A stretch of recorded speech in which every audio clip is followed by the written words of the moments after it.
Nous a rejoint par téléphone Dr Nesrine Chokri, journaliste. Bonjour. Bonjour.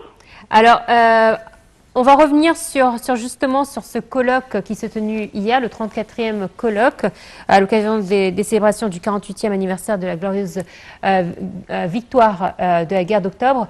En fait, pour la première fois, j'ai été scotchée devant la télé en regardant ce colloque. Alors non seulement parce qu'il y a eu...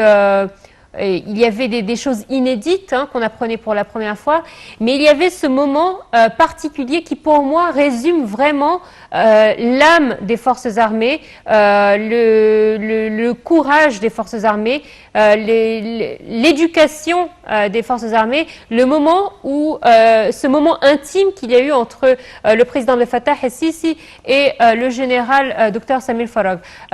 Effectivement, c'était une première de connaître les détails de cette partie de l'histoire du président Abdel Fattah el-Sisi.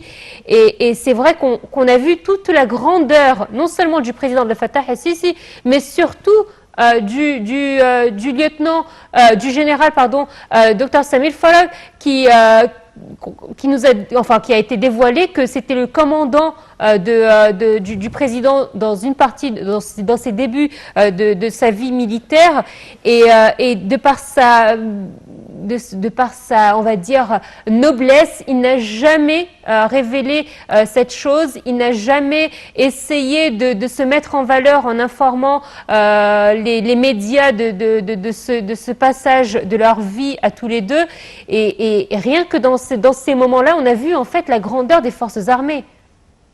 Alors, en fait, je dirais que ce moment hier, c'était un moment, en général, dans les colloques surtout militaires qui sont tenus à l'occasion du 6 octobre, on nous parle en général en termes de chiffres, d'événements, de faits, et donc ça, c'est vraiment très patriotique, très émouvant, mais ça reste aussi très historique et dans un cadre plus ou moins académique. Hier, il y a eu ce moment très humain là où on a vu Dr Samir Farag, qui est un ancien ministre général de l'armée égyptienne et qui a déjà beaucoup servi l'Égypte en tant que gouverneur, en tant que aussi écrivain dans le journal Arbor-Dion, parce que j'ai eu la chance moi aussi de traduire plusieurs de ces articles. Et c'est vrai que dans tous ces articles, il essayait il cherchait à expliquer la politique ou la philosophie ou les choix du président de la République sans jamais dire pourquoi il essaye d'éclaircir cela. Et hier, on avait vraiment été surpris d'apprendre qu'il a été au début de la carrière du président sans commandant et que même il est allé plus loin. Il a écrit tout un rapport pour attester ou certifier que ce jeune officier aura un grand avenir et que ça sera quelqu'un qui est capable d'avoir un impact sur les autres. Et donc, ce moment-là hier, il était pour nous tous surprenant parce que on ne s'y attendait pas.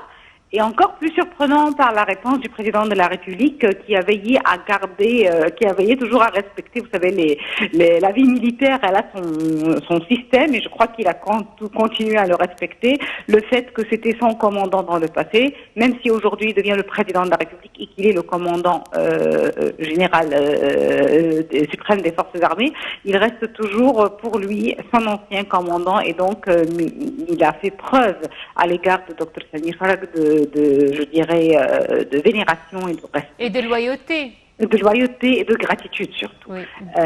Et donc, c'est la vie militaire. Ça, c'était juste un petit épisode, mais un petit épisode qui nous permet de voir véritablement quelles sont les vraies valeurs de la vie militaire des forces armées égyptiennes, où véritablement les jeunes officiers, même après l'ascension sociale ou professionnelle, ils doivent toujours maintenir une sorte de loyauté et de gratitude, j'insiste sur le mot gratitude, à l'égard de leur commandant. Et je crois que c'était vraiment un moment très important pour la majorité des Égyptiens.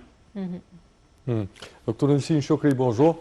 Bonjour. Alors, de cette guerre d'octobre, plein de leçons à prendre, surtout pour le futur, avec la rénovation actuelle de l'infrastructure égyptienne dans tous les domaines. Quelles sont les grandes leçons à tirer de cette guerre? La plus grande leçon à tirer de la guerre, c'est qu'il ne faut pas se laisser influencer par les guerres médiatiques. Parce que de nos jours, les médias, que ce soit les médias traditionnels comme la télévision, la radio, la presse, ou les médias modernes comme les réseaux sociaux, l'Internet et ainsi de suite, oui. Les médias, depuis l'affaire Dreyfus, ont été utilisés pour influencer les foules et pour, faire un lavage de cerveau pour les foules. Oui.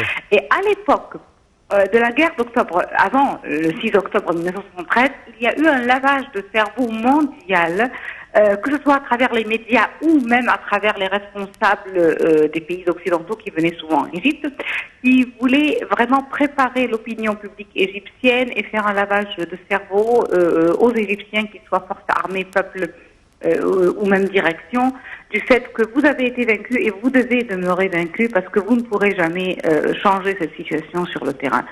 Et le véritable exploit de la guerre de 6 octobre, c'est que toutes ces personnes-là qui étaient sur le territoire de l'Égypte, qu'ils soient peuple, qu'ils soient direction, qu'ils soient forces armées, ont refusé d'accepter ce lavage de cerveau. Ils ont décidé de revoir la chose différemment en dépit de d'une conjoncture économique très difficile, en dépit de ressources très limitées et en dépit de très peu de choses. Ils ont décidé de vaincre l'invincible. Et vraiment, ça c'est la grande leçon du 6 octobre 1973. C'est pas les ressources, c'est pas ce qu'on vous dit que vous êtes capable de faire, c'est véritablement ce que vous allez retrouver en vous-même. Et si on parle de la ligne Barlef, à l'époque, je me rappelle on disait souvent qu'elle est indestructible. Oui. Indestructible, infranchissable, invincible, et que même le nucléaire, et à l'époque il n'y avait pas vraiment des armes nucléaires, mais même l'arme nucléaire ne pourrait pas la détruire. Or, la ligne Barlev, qui était vraiment comme on a découvert que c'est un épouvantail finalement, que c'est un épouvantail et que c'est juste quelque chose qui n'a ni âme ni corps et que finalement elle pouvait être détruite avec de l'eau et l'eau du canal. Donc on avait les ressources. Et ça c'est vraiment la vraie leçon. Et avant la guerre, pendant la guerre, même après la guerre, il y a eu tout le temps cette machine médiatique qui nous dit vous ne pouvez pas, vous ne pouvez pas, vous ne pouvez pas, vous ne le pourrez pas. Vous n'avez même pas réussi à faire quoi que ce soit, vous avez été vaincu le 6 octobre 1973. Or, sur le terrain, les faits ne mentent pas. Nous avons pu récupérer notre terre après 1967, après la défaite de 1967. Oui. Nous avons pu récupérer notre terre. Nous avons pu libérer aujourd'hui, en 2021, le Sinaï des forces du mal, de l'obscurantisme et du terrorisme. Et nous avons pu commencer même à le développer. Donc, sur les terrains, même s'il y a toute une machine médiatique qui vous dit quelque chose, si vous avancez avec votre objectif tout droit, il y a autre chose sur le terrain qui s'est passé.